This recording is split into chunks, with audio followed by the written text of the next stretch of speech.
Bonjour la famille, j'espère que vous allez très bien. Bienvenue dans notre page de la stomatologie, dans notre rubrique intitulée Droit de réponse. Dans cette publication, on va répondre aux questions posées dans l'une de nos précédentes publications portant sur la pulpite. Avant de répondre à ces questions, on va se rappeler de certaines notions de la dent. La dent est un organe dur qui est composé de 4 tissus. 3 tissus durs, notamment l'émail, la dentine et le sément, et un tissu mou qui est la pulpe. Maintenant parlons de la pulpite. La pulpite est un mot qui a pour suffixe ite, qui veut dire inflammation, et qui a pour racine du mot pulpe, qui est le tissu mou de la dent. Donc, on comprend que la pulpite est une inflammation de la pulpe. La pulpite est considérée comme une complication d'une carie non ou mal soignée. Donc, l'expansion de l'infection de l'émail et de la dentine vers la pulpe. On enregistre encore d'autres causes.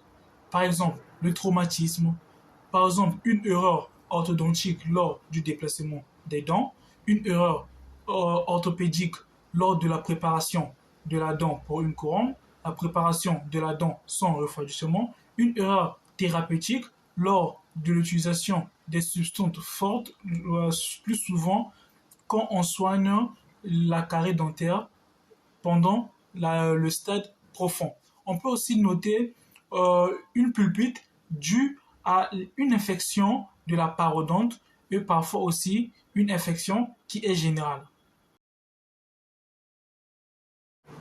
Elle se manifeste par des douleurs causées par des stimulants. Par exemple, lorsque la nourriture tombe dans le trou qui se trouve à la surface de la dent.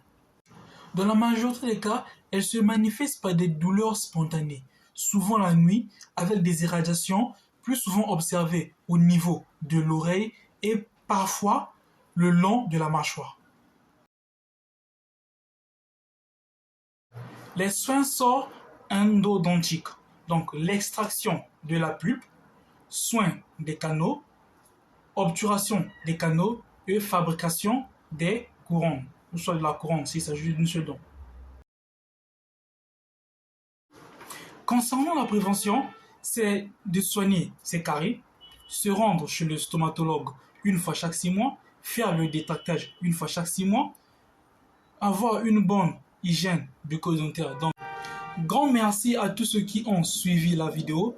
On vous prie de suivre la page, de partager les contenus afin que les autres aussi soient informés.